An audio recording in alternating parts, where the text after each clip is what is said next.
You can set your clock. It'll be atomically set to the millisecond if you bet on a pro-black person being married to or fornicating with a white person. Constance Wu, Jonna Chan, Michelle Yeoh, 3 women who have spoken publicly about Asian representation. All did white men white. Here's about a pattern nobody in the Asian community wants to talk about. A lot of MAGA and conservative men are obsessed with black and ethnic women in the same way that conservative women are drawn to their liberal friends. For years, my friends and I have been talking about what we call the social justice warrior to white partner pipeline. If you don't know what I'm talking about, it's basically people who are often the boldest in talking about how evil white people are, how terrible they are, how we need to break the system down, often end up with the same people that they are actively calling evil. So moral of the story, it's 2025. If you don't want to marry inside your culture, don't. Like, you are going to be the one spending the rest of your life with that person, not your parents, not your grandparents, not your cousins, no one else. So if you want to marry outside your culture, go for it. So the truth is out, your faith do not fuck with you. A lot of you are on the internet crying about the people that you have put in place, the people that you have elected to support the idea that you are people who are worthy of respect, that you are people who deserve rights just like the whiteys, right? These are your activists, and you guys want to know why all of the girls who are like being fat is the thing. I love me my fatness, I love me my belly, would rather die than they would rather die than be caught with another fatty. Men shouldn't date fat chicks. Women shouldn't date fat men. You wouldn't want your boss to be obese. You wouldn't want that. You want to know why all of the people who are like black people are individuals. They just shoot us for no reason. They don't see us as people who are capable of thinking for ourselves. They don't give us a chance to tell them who we are. They see us all as a monolith. They see black people acting all crazy on the news and they think we're all the same. I'm an activist. You want to know why they come out and say, oh, I could not date those blackies. I could not date the blacks. Why? Because all of the blacks hate enemy watching, rock and roll loving blacks like me. People are allowed to be different. Yeah, not everybody has the same interest as you. We are individuals. They hate difference. They're all the same. They're all conservative. They all hate everything. I always got a lot of shit for being a black woman in the public eye who, built a platform talking about race and gender and identity. And I was often told that I was a hypocrite because my ex-husband was a white man. But when I got to college, it was really the first time I had ever had attention from black men. And I remember I dated a guy for a little bit. I wouldn't call him my boyfriend, but he negged me so much. He would always tell me that I wasn't black enough and would make fun of the way that I talked and the music that I listened to. And unfortunately, that was a persistent issue for me. And I still to this day do not believe that, again, for me personally, my consciousness was less than or not genuine because my partner was white. For me, the advancement of black people wasn't just about my experience, but it was about everyone's experience and the ability for black people to live their truest, authentic selves wherever they are. Based on my own personal experience, and then when we look at the trend of high-profile black activists or celebrities that have white partners, my guess is probably access, community, and respectability politics have set people up so much so that they are in community with people that don't necessarily look like them. And then that's who you're most likely going to, build partnerships with. But it also then alienates you from people that do look like you. And again, I'm not saying that this is my experience with every black man. I, have dated some black dudes recently. But I still encounter when I am in community with other black people that they're like, why do you talk like that? Or da da da da. And I'm at a place now where I have jokes, I can code switch and it's not a problem for me. But there was a time in my life where it bothered me so much that I just stopped trying. I was just like, well, I'm into you, but if you're gonna make fun of me, then I don't want to date you. The people I say are dangerous. The people that I go on the internet and I tell people, you only think they're dangerous because of propaganda. I can't be with them. These spaces are dangerous. Yeah, you want to know why all of the disabled people would rather die, rather be found in the ditch than be caught mating with their own. Do little women get upset when they see dwarf men dating? Yes. They do? Yes, because dwarf women will look at a tall woman dating a dwarf man and be like, you took one of ours. Mm-hmm. Dwarf men will do the same thing. They'll look at average-sized men dating dwarf women like, yeah, that's mine. The dating pool's not that big. True. There's not that many of us out there. It's a status thing. It's like, that's how funny I am. Look at that. You want to know why all of the LGBTQ people want all of the straight people now. You want to know why? I am looking for a heterosexual male, someone who is only attracted to women. So the leftist space is a very odd one. Leftist spaces are essentially echo chambers in a way, right? It may not be intentionally so for a lot of people, but for a lot of creators, it is intentionally so. A lot of people were posting about how anybody tries to debate this, anybody tries to come for that, you just block, you unfollow, you don't respond. And again, I get that. It's human rights, it is what it is. Information can come from many different sources and perspectives. But when you're only hearing the same perspectives and opinions over and over again, you may be in something called an echo chamber. An echo chamber is an environment where a person only encounters information or opinions that reflect and reinforce their own. Echo chambers can create misinformation and distort a person's perspective so they have difficulty considering opposing viewpoints and discussing complicated topics. They're fueled in part by confirmation bias, which is the tendency to favor info that reinforces existing beliefs. Do they tend to only give one perspective on an issue? Is that viewpoint primarily supported by rumor or incomplete evidence? Are facts ignored whenever they go against that viewpoint? If you answered yes to any of these questions, you may have found an echo chamber. A lot of the people who champion these groups, these minority groups, a lot of the time they happen to be people who actually do not live amongst people who are suffering, who have it the worst within these groups, right? They tend to be that way. And those who have, they tend to at the moment be at a place of privilege, right? I believe it was 2020. I remember there was a white guy who posted a video of himself traveling town to town and posting the girls that he dated or kissed or whatever that he thought were the prettiest in that town. A lot of people were truly pissed. And this was a conversation people openly had. So this guy has made a show of going on a date with a woman from every state. And let me just show you why he's getting a lot of hate.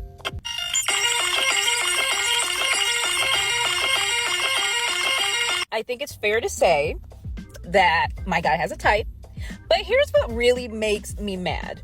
This is the girl he went on a date with from Hawaii. Like, sir, what you not finna do? You not finna play us, sir. You not finna play us, sir. Then this is the girl he went on a date with from New Mexico, who is actually, if you look on her Instagram, from Long Island. So, sir, if you have a type, you didn't even have to go across 50 states for that. Like, you really just dated the same girl in every single state. Like, where is the seasoning? People were like, hey, this reminds them of that time in high school when all of the white guys wanted the blonde girls. This reminded the guys of that time that they couldn't get the brunette and the blonde girls or whatever else, right? Saying that white people who only date other white people are centering whiteness and therefore are in the way of dismantling systems of oppression like racism is on par with saying having mixed race children will dismantle racism.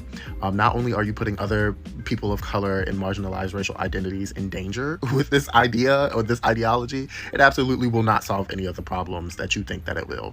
And then we get to when people were talking about trans people not being deemed desirable within the LGBTQ community. And it also spilled into why they were not found desirable by straight people in general. Like, why are you against dating somebody who is trans? Gay people like men, not transgender women. Stop telling these straight guys they are gay for liking transgender women. No person who likes men sees this, or this, and thinks man. Now this, and this, that is what we like. Respectfully from the gay people of TikTok. You do not want to date somebody who is bigger, then you might be fatphobic. So you should look into that. You should search yourself. There is bias. There is a media machine. There is literal investment in us. Like, the people, the higher ups, they invest in making us see ourselves as lesser than. They invest in feeding us propaganda that encourages us to push individuality, to see ourselves as these monolithic people who can only represent the worst of things, right? But he's a leftist creator, and they themselves have picked up the mic and they've encouraged this sort of, they've encouraged others to do a bit of introspection, right? Look inward, ask yourself why this is. They've asked this. These were trendy topics within leftist spaces. They were not deemed taboo, right? People were doing this in the name of advocacy. Like, my point is that people could talk about this. But what happens when the individual is representing a minority group is that they have this idea that they are allowed to see the people they're representing as the thing, the people they are fighting, paint them as. You will hear, for example, alternative kids explaining how they're not accepted, right, into whatever community, right? Alternative kids say this in every community, if we're being honest. White Igbo kids have always been kids who are not accepted within their community, right? They just don't put white in it.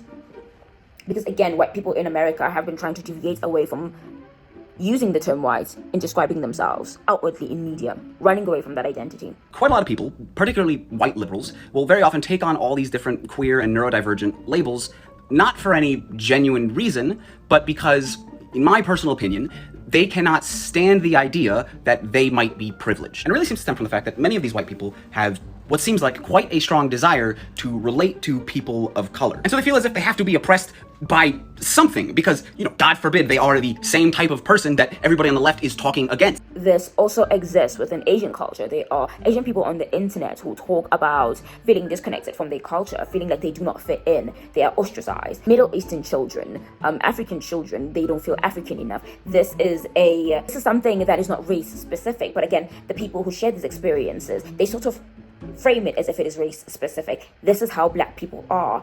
Only black people do this. That's just how black people are a lot of the time. Like they make this effort, they make an effort to try to frame it as something that could only be done by black people, something that is just nowhere in any other kind of space, in any non-black space, right? Growing up, I was one of the only Asians in a white community, so I never felt like I belonged. And then I was like, hey, I'm gonna leave my hometown and find other Asians that I can relate with. But then those Asians actually grew up with other Asians. So now suddenly I was too white for them. And then someone ended up telling me that I was one of the most individualistic POCs that they've ever met. And honestly, yeah, it makes sense because I felt like I never belonged anywhere. I was never part of a community, so I always had to look after myself.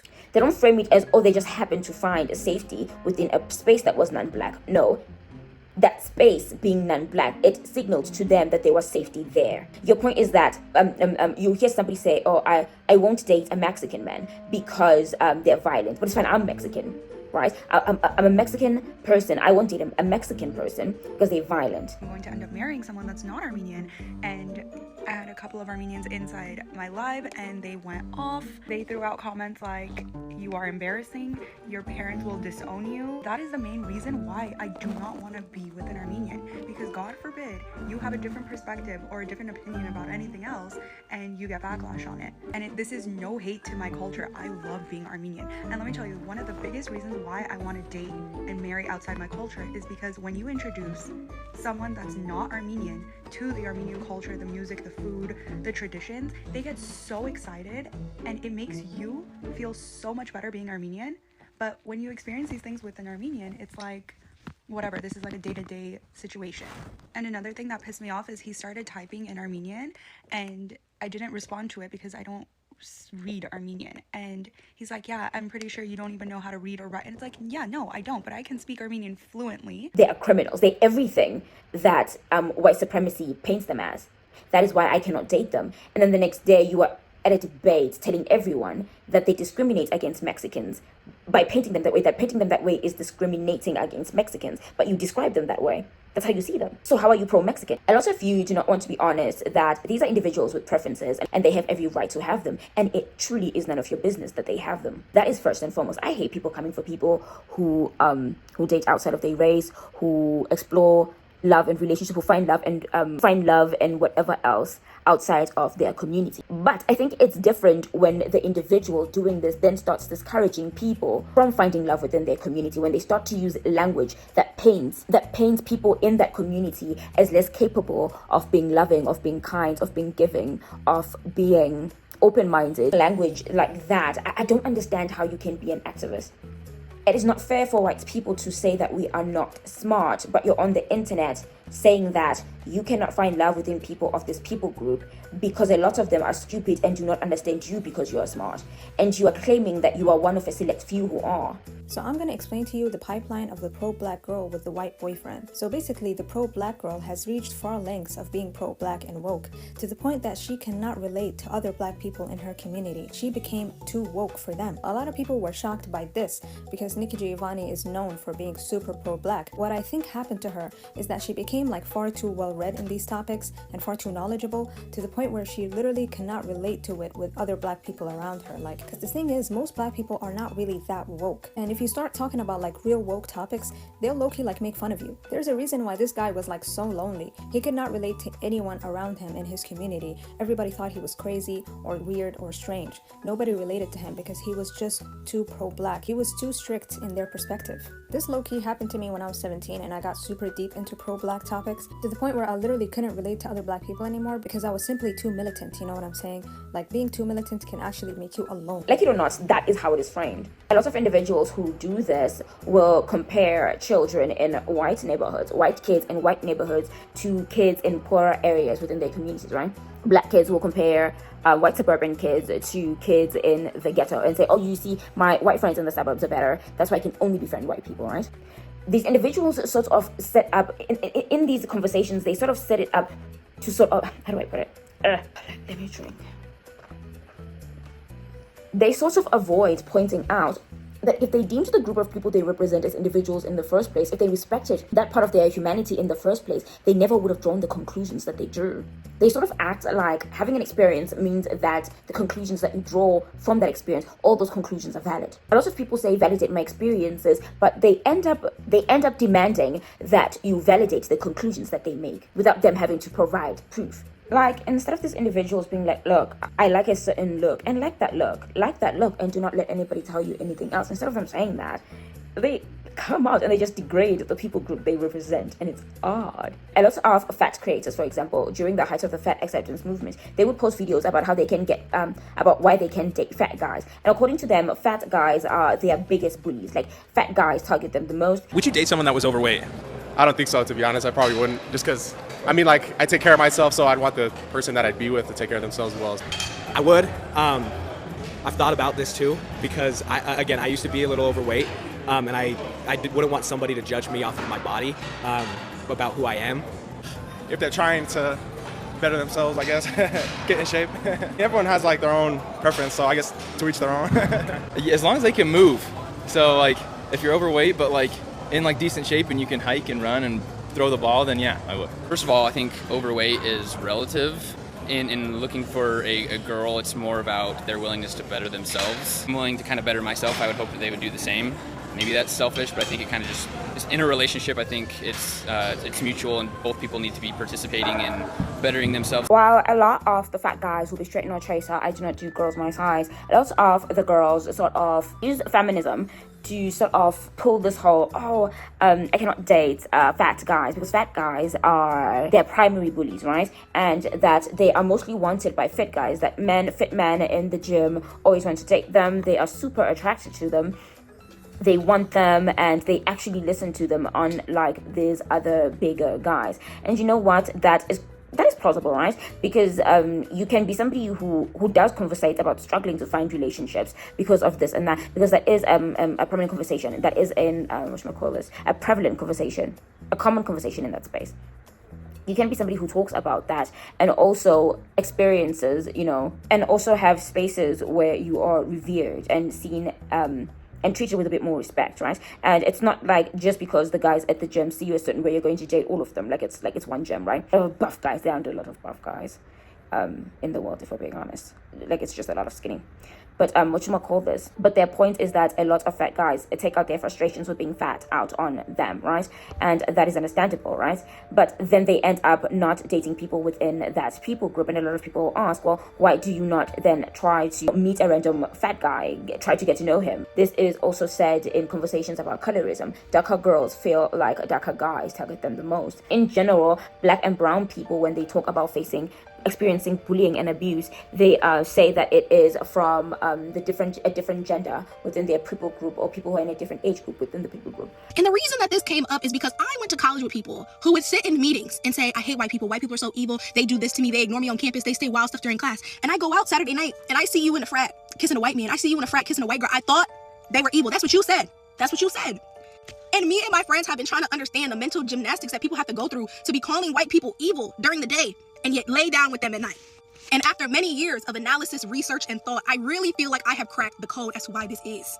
Now, before I can explain why this is, I think I need to explain that, in my opinion, there are two different archetypes of people who care about social justice, right? There are people like myself and my friends who care about social justice, but our focus is more on Black people, right? We are focused on how can we help Black people? How can Black people empower themselves? Our focus is on Black people and us as a community. Then you have the second group. They also care about social justice, but they are more focused on white people. How white people are evil, how white people are racist, how can we make white people do better? How can we make white people, tear down these systems? Their focus is on what white people's role is in white supremacy, opposed to focusing on people of color, marginalized people within these systems. Now, with that second group, that is who I'm really talking about with the social justice warrior to white partner pipeline. So I think that when you are constantly thinking about white people, what they can do better, how they are messing things up, I think that you subconsciously become obsessed with them. And I think that they become, the forefront of your mind. And when you meet a white person that maybe is not the things that you ascribe to all white people, you get hooked, you get transfixed. So that is why you can go in the daytime and talk about how evil white people are and how terrible they are, but then go home to one at night because in your mind, you have found the one magical unicorn that is not that. It's like you're obsessed because in your mind, you've been convinced that every white person is that, and then you find the one that maybe isn't that, and you're like, I have to be with this person. And I think that even when you spend so much time thinking about them, even your beauty standard changes to them. Now, these are just my thoughts. I think that somebody really needs to do a sociological experiment about this and look into this because it really is fascinating. And I think that we really need to do more research and unpack how these things happen. But that is my theory. I think that caring about social justice just turns into obsession. It gets odd pretty quickly because yesterday we were talking about how people should see you as an individual. People frame you as somebody who is a bully. You are framed as a bully, or either as this kind, super protective friend. You're either seen as a jealous bully, or this unkind, jealous, or the super kind, super protective, funny, goofy character, right? And your point is people should not view you that way. Society's sold propaganda about you that people are taught that you are this way and it is false. That people are having experiences with people who are like you, and those experiences should not encourage them to stop seeing you as an individual. That no group deserves to be treated that way. But then your point here is that, oh well, men of your size have treated me this way. So I'm just not going to consider men of your size that much. I'm not going to pursue men of your size that much. And I'm going to have more of a back away from me type, thing going on with you. And my point is, if you are willing to do that, then you should be accepting of other people feeling that way as well. You should be accepting of other people feeling that way about you as well. If you can date Black guys because you think they're all dangerous and they're all criminals and they're all these unromantic people, and it's because of your experiences, that is fine, but you have to be fine about somebody else saying the same about you. If somebody says, I cannot pursue you because, they name those same reasons, you have to be fine with that. You cannot then go and debate somebody who says the same about you. If somebody is white and they're telling you, I have only had bad experiences with islanders. I've only had bad experiences with islanders. They've all robbed me. They've all been mean. They're all very conservative, homophobic. All of them are people who do not want to embrace intellectual people. If you said the things that you say about those people to explain why they would never pursue you, they would be racist, right? How come you can say them? Are these things true or not? Oh, they're my people. I expect a lot from them. Why? I expect a lot more from Black people. We've suffered the most. That makes no sense. People suffering more does not make them better people. Disabled people suffering more does not make them kinder. Poor people, people in poverty, suffering more does not make them kinder. Suffering does not a better person make. You just suffer. Your ability to be good and bad is not based off of that. And again, we say this when we are pushing away bad ideas. And that is what baffles me. We would frame it as classism if somebody, for whatever reason, acted like, poor people were all inherently all poor people are just inherently bad, right? That all poor people do not deserve love like everybody else. But then you can come and say, I think all poor people will use me. I think poor people within this people group will try to use me. That's just how I feel because of my experiences. If you've had those experiences, then the person who has more social status than you, and I'm going to use white people in this case because that's who people gravitate towards the most. If your point is that you've experienced that, then why can't a white person tell you that they can't date someone like you because they've had those experiences as well? Why must a white person endure what you cannot? Why do we have discussions about who they date? Why do we have discussions about, why do we go on and on about how Like, there are trans people who won't date gay people and gay people who won't date trans people. And I think instead of both groups making videos about why won't you do this, it's fine. I do genuinely think at the end of the day, these people just aren't attracted to these other individuals. And again, they're being hypocrites because they literally want to use the weight of their social status within leftist spaces to sort of bring the hammer down on those who do not immediately find them desirable because of the differences they share with them. They sort of frame the people they want to desire them, the people who they are questioning for not expressing their desire of them the way that they do others, the people who make them doubt if the desire is even in existence. They question them. For some reason, they feel that they cannot be questioned. It's wrong for them to be questioned. If they cannot date somebody with less social status, you should not question them. They've all just randomly had very, very bad experiences with these people. But again, if you already saw those people as individuals, why would that stop you from pursuing a random individual, having a conversation with them and seeing where that goes? Why do you put effort in anyone? You put more effort in pursuing people who are not in the people group that you are representing. You're fighting for feminists, but you don't want to date a man who subscribes to feminism. You hate people judging you for your looks, but you feel like if you get a man who is judged positively for his looks, that is something that should be used to validate your own. Whether you like it or not, a lot of these people are using you. You're being used. A lot of them get a little femme-sally.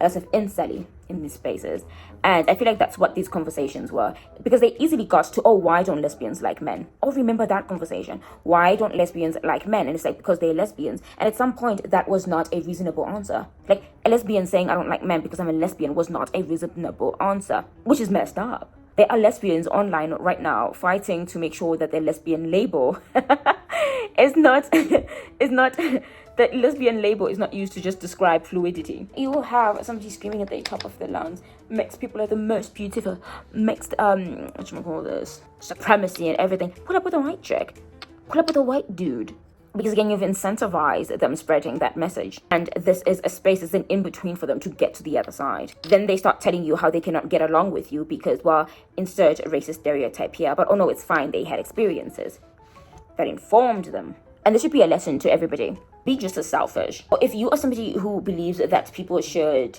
be more intentional about finding people within their community building, all of that, I'm that way myself. And if you're that person, then yeah, do that. Vehemently do that. Be selfish in doing that.